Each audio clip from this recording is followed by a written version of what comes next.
that the government have put out to try and make sure that we are not a part of the single market, the world's largest single market, to say that they don't want us to be part of the customs union, to threaten the Northern Ireland peace process, to make sure that everybody who talks about Remain, they label us of traitors as our country. Well, I'm actually proud to be British, and I'm proud to be East Anglian, but I'm proud to be European too, and I see absolutely no contradiction in that.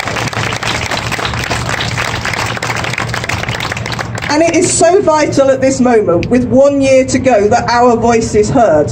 And I say to everybody here, you need to talk to your friends and your family, talk to your children, talk to grandchildren. Make sure that everybody understands what is at risk here. And talk to all the campaigning organisations. Talk to everything that you are a member of. Talk to your local newspapers. Those people who wanted us to leave the European Union, they were really organised. It's the thing that they get up in the morning and they're thinking about, and they go to sleep at night thinking about it. That is all that matters to them. For the next 12 months, it has to be all that matters to us as well. It has to be what we think about morning, noon and night, because this is the most catastrophic thing that has happened to our country in a generation. And I say our voice must be heard.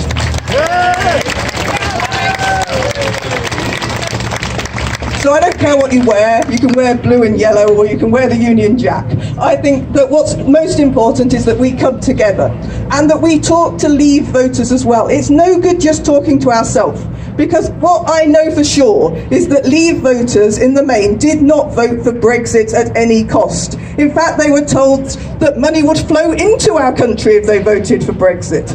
Now, we all know what the original red bus, going around our country said, and it wasn't true. The one thing I've always known is you should never trust a Tory, and you should certainly never trust a Tory who's promising more money for the National Health Service. But what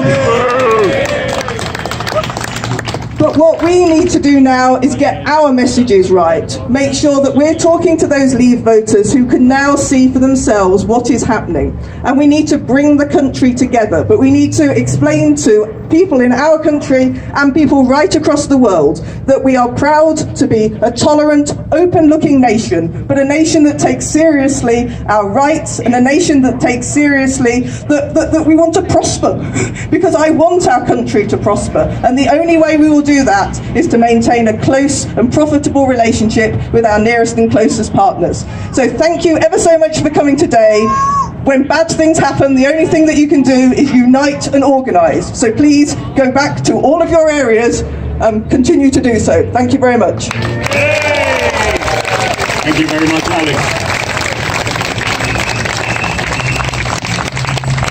I'm told that this is the bucket. Rather worryingly, it sounds as if there are coins in there. You're wandering around with a bucket. If you put it on your head, people will be able to see it. That's probably easier. There we go.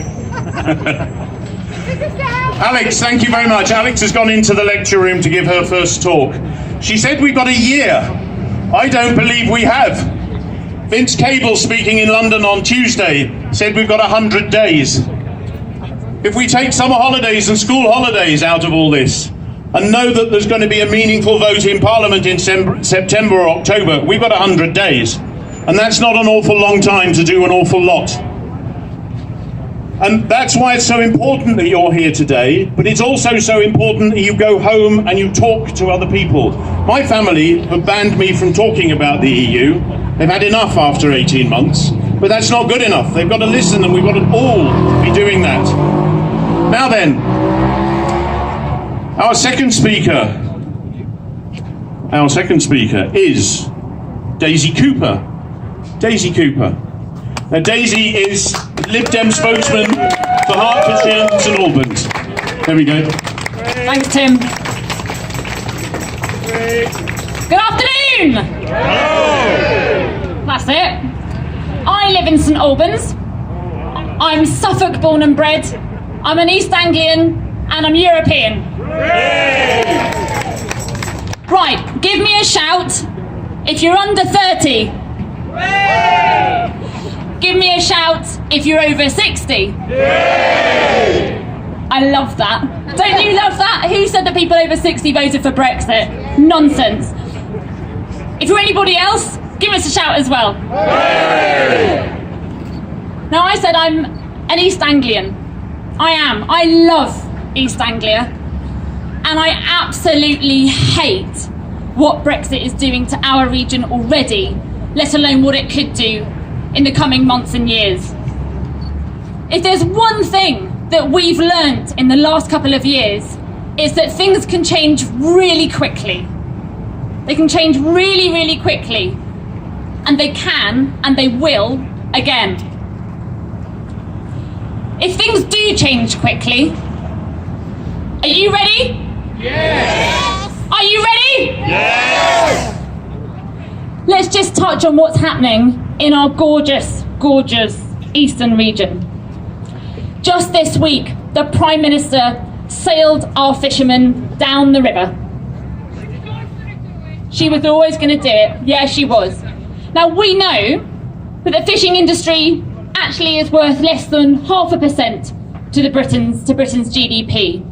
But we know that in small villages and towns in our region, that industry is the heart and soul of so many communities. Is this still working? No! You're going to have to shout a bit louder! Hey! Thank you. Is this one working? No! No? You're going to have to come a bit closer. Come in a bit Do you know, it says on my microphone, made in Germany. I'll stop you again. You can't trust these bloody foreigners, you know.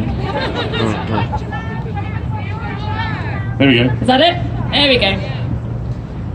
As I was saying, we know that in small villages and towns around our coastal communities, fishing is the heart and soul. And we've seen so many of those towns and villages get eroded, not because of EU quotas, but because of the way that the UK government has run the licensing system that has rewarded the bigger trawlers and not the smaller trawlers. It is a fault of UK domestic policy, not of the EU.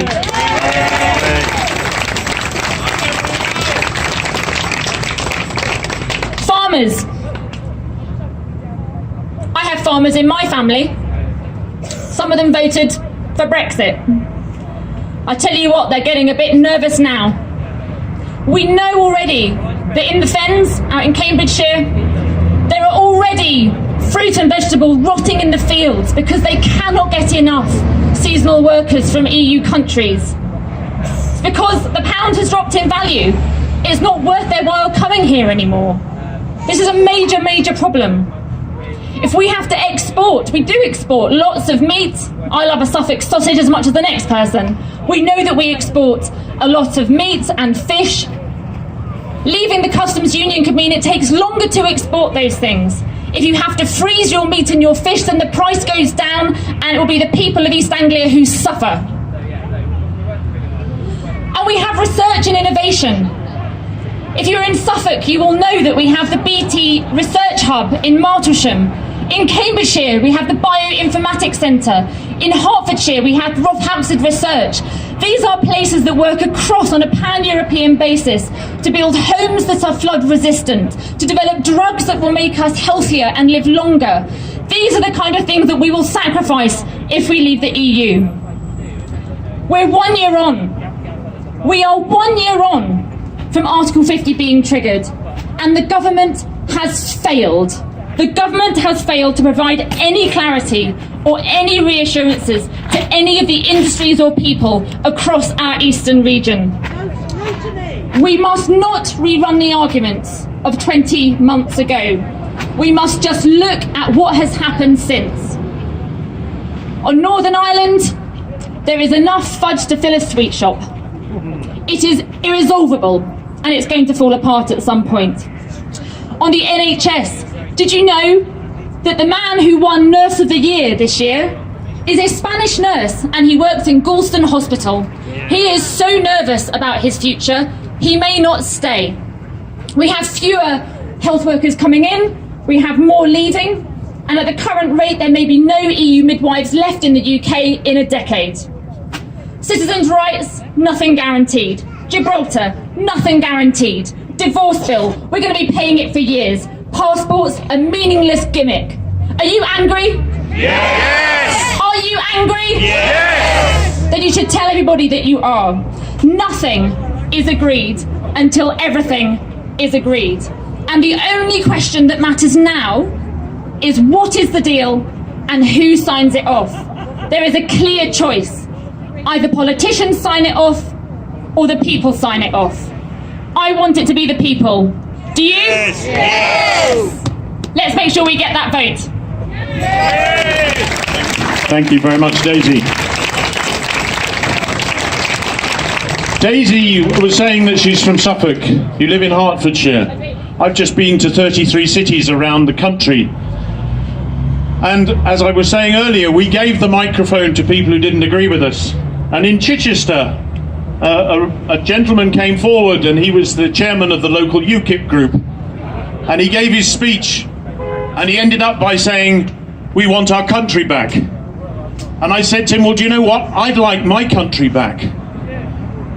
But the point is, it is our collective country, all of us.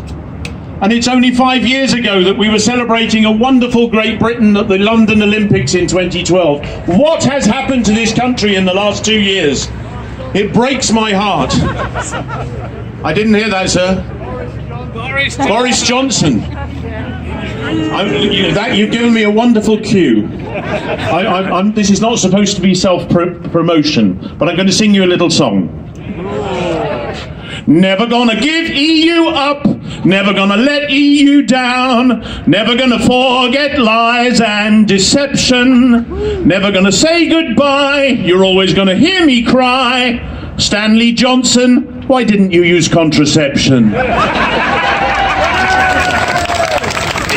Right. Our next speaker, ladies and gentlemen, Dr. Rob Davison from Healthier in EU. Rob. Thank you very much. Hands up here if you know everything about Brexit. Hands up here if you knew everything about Brexit a year ago. Still no one. We are learning so much about Brexit as Brexit unfolds. Picking up on what Daisy Cooper said, the Royal College of Midwives says they're losing EU midwives.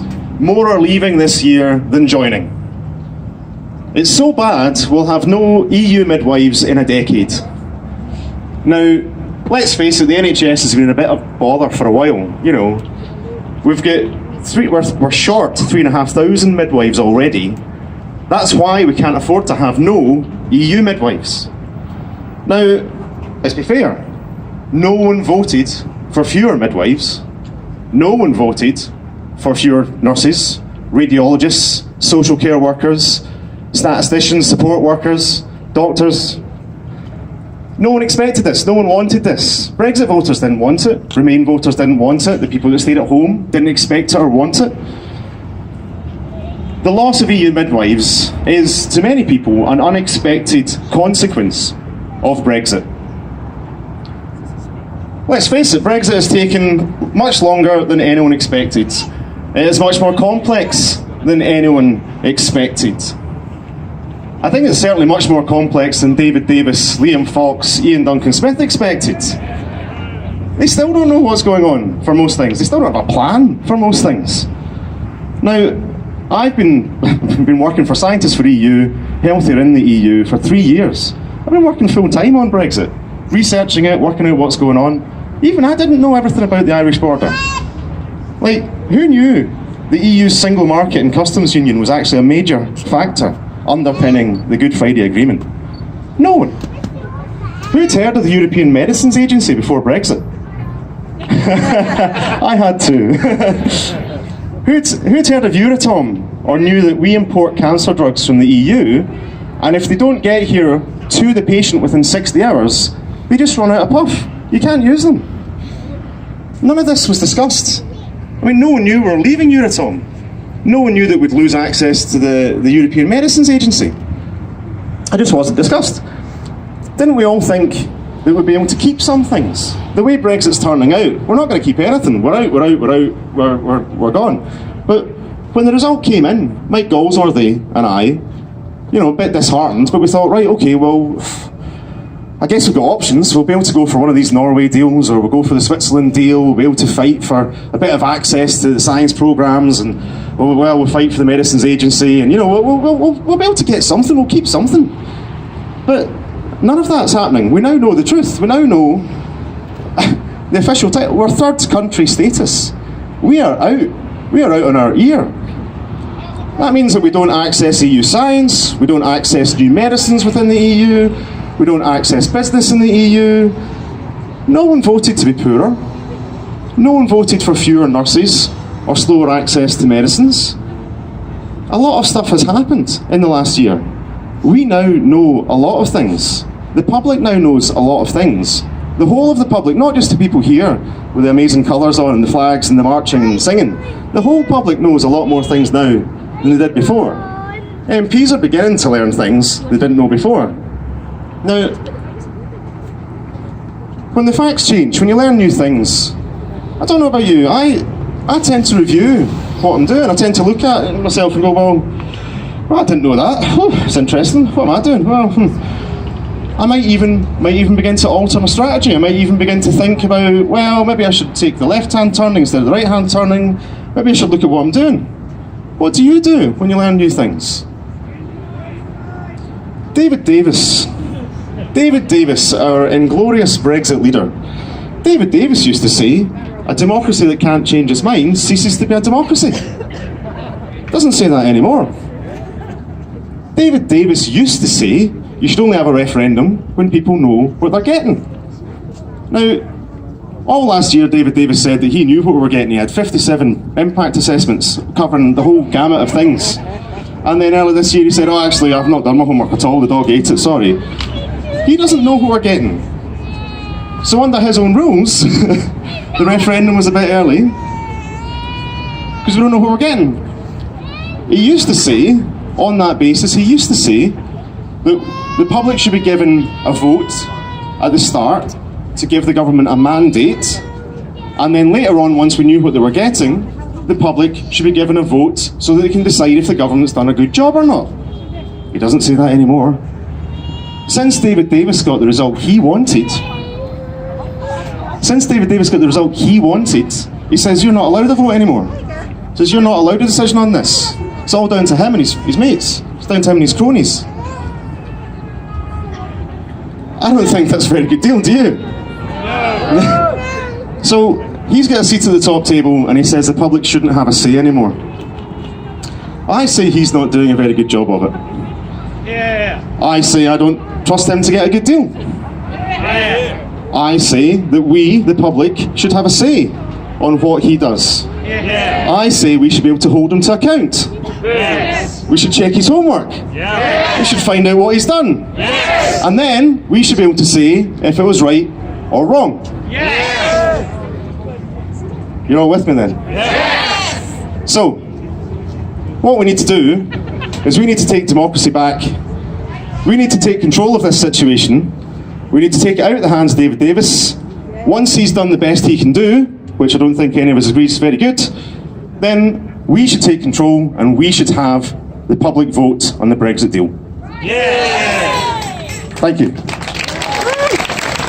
Thank you very much, Rob. It wasn't just David Davis, of course. Jacob Rees-Mogg. Bless him. I'm told all of those of you who have tickets for the lecture lounge, you need to go now. Mass exodus. If you go that way, it's going to cost you 20 quid. If you stay here, it's free. Sorry, Julia. Jacob Rees-Mogg, bless him. He actually said that he thought a decision as important as this would best be dealt with 2 votes. He seems to have changed his mind as well. But we know all this. And actually standing here on a Saturday afternoon repeating all this over and over again doesn't help anybody. Because we know it all. We need to convince other people that this is the situation. And as much fun as we all get, and I get at times, firing off lengthy messages to people on Facebook, who may well be called Oleg and may be sitting in St. Petersburg. It is a waste of time. It makes you feel better, but it's a waste of time. If you spent every minute that you spend on Facebook liking things and posting things, if you spent that going out down your street putting leaflets through people's doors, it achieves an awful lot more. If you spend one day or 2 evenings a week going to your local group, be it in Bedfordshire, Essex, Cambridgeshire, Suffolk, Norfolk and Hertfordshire. Hertfordshire, Herefordshire and Hampshire. Hurricanes hardly happen. That's right, isn't it? If we did all that instead of sitting in our armchairs tweeting and thinking that we're all being incredibly busy, we will achieve an awful lot more. And that's what we need to do, ladies and gentlemen. Coming here today is the start of the next 100 days. There are more rallies, there are more marches, there are regular demonstrations, and we need to attend all of those. We've got roughly 100 days to turn this thing on its head. Ladies and gentlemen, our next speaker is Jack Dart. Jack's come up from London, from Inspire EU.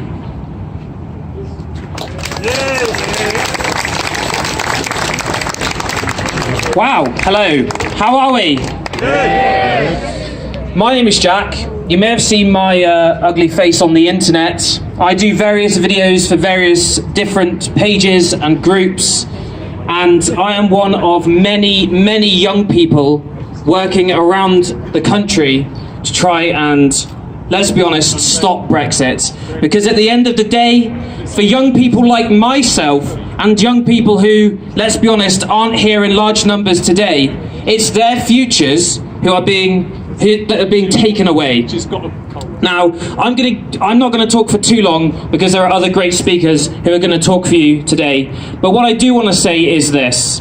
Young people voted in the highest numbers, 75% between the ages of 18 and 24, to remain in the European Union because they felt a sense of togetherness, of unity.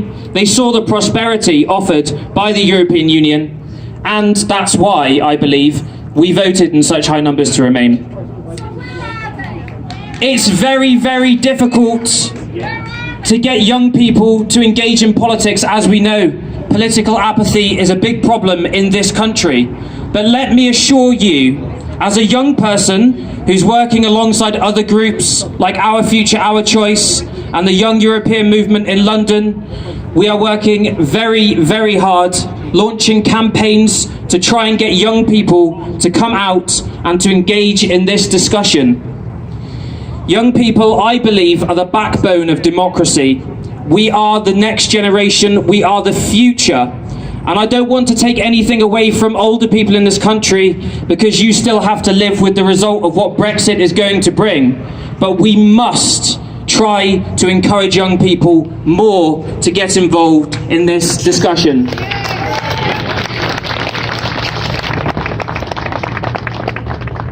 In London at the moment, there are many different groups working on many different projects. We are trying very hard to try and get universities involved in this discussion.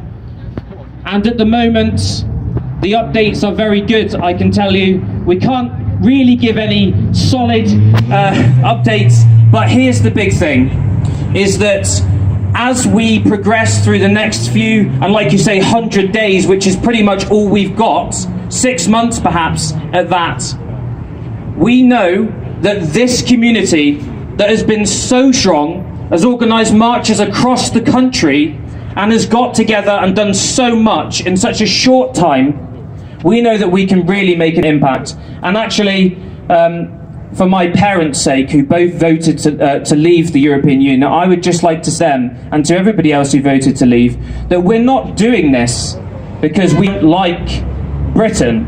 We are not traitors. We're not enemies of the people. We are two patriots. We are two people who like this country, enjoy living here, and we really desperately want to keep the unity and the peace that we have loved for so many decades. I can't say I've had it for decades, but we've loved it for so long, and we must keep that connection.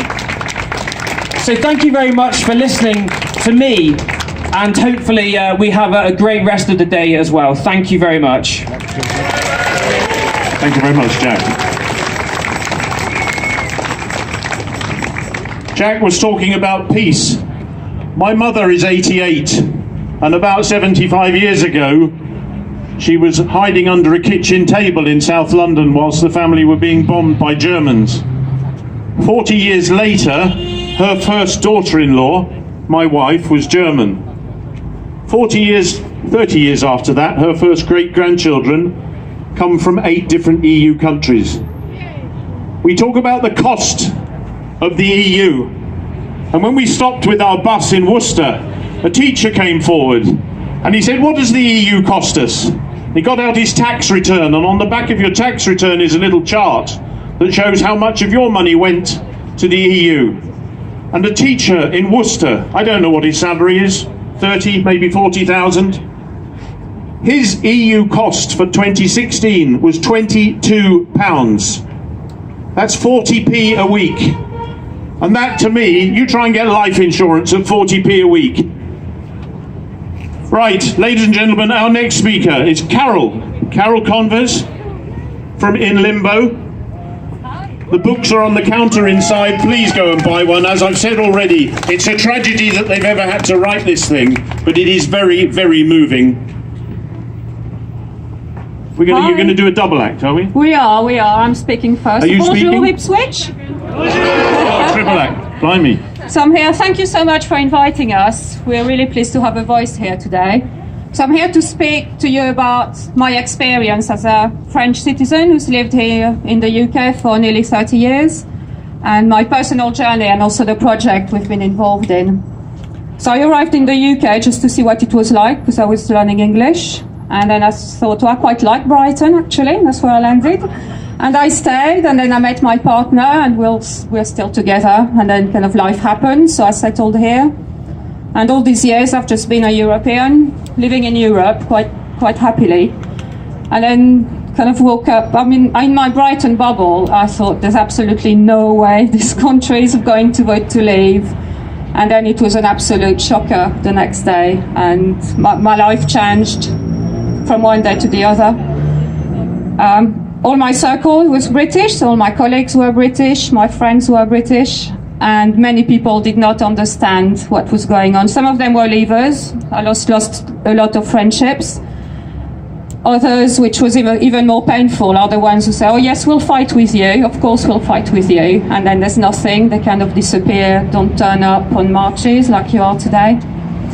So I found myself really isolated for about 6 months. I ended up with depression, anxiety, had time off work. And then I became active, starting kind of December, January, earlier on. And I got involved in lobbying campaigns. We were writing to the Lords and MPs in the run-up to Article 50. I got involved with the 3 Million, which is an organisation that lobbies politicians and organisations here in the UK, but also across the continent and in Brussels. And then I found the group which is called Our Brexit Testimonies, which was started by Elena Remigi. And the aim was she went through a similar process as I did, and then she thought because so many of us were going through that, we needed our voices to be heard. So we started collating testimonies, and then we published them. And we've sent 700 books to politicians, to journalists, to everyone who will listen to us. And that's really turned my life around. I've suddenly found a new community. So we're all here. We don't know each other, but we've got a hell of a lot in common. And that's, for me, it's a massive silver lining. And that's why I'm so pleased to see so many of you today. So we're fighting, we're carrying on, we're doing talks, we're talking to people, we're dispelling the myths that actually you're valued and welcome. Not if you're a mum, a stay-at-home parent, not in my friend law will tell you more about this, but not all of us are welcome. And not all of us are assured that we'll be able to stay. We're now working on our next book, and we're collaborating with Brexpats Hear Our Voices. So we're collating testimonies from British citizens who live in the EU. And yes, that includes you. You're still in the EU. But yeah, it's been a real fight, and it's kind of my message would be, just don't forget us, don't forget about us. And I want to end my bit by reading you a letter which is in our book and was written by one of our contributors, Nyla Knox. It's called Letter to My British Friends. My dear British friends, I love you. I've lived with you for a long time. I know your culture, I've read your books and watched your shows. I think you're fabulous and your culture is rich and deep and delightful. I've worked in your companies, I've been squashed in the tube with you, and I've walked in the British countryside with you. We have so much in common, we're friends. We stand up for human rights, and we certainly stand up for each other. I remember your stories of protests against the poll tax. I remember how we marched together against the Iraq war. And now? Well, you see, after the Brexit referendum, when 48% of you voted to remain, I expected a lot of protests, and I, of course, expected a strong political opposition, both in and out of Parliament. After all, almost half of the population needed to be represented. After all, almost half of you knew what this meant and would therefore fight it to the last. But nothing happened. There were no big protests, there was no resistance in Parliament, no opposition. So I was disappointed, but I also couldn't understand it. So I talked to you, my British friends. I've known you for a long time. We share so much. European civilization, cultural references, thoughts, ideas, dreams. We don't always agree, of course not. But we do agree on basic human rights, on ethics, on how to treat others, and how to create a fair society. We still do have all this in common, we do. With tears in my eyes, I say that. I will lose my rights to live here as your equal. Rights that I still have today. Rights that will be taken away from me from one day to the next. I had no right to vote on this. I had no say in my fate. So I need you, my British friend, to stand up for me. Will you? Yes!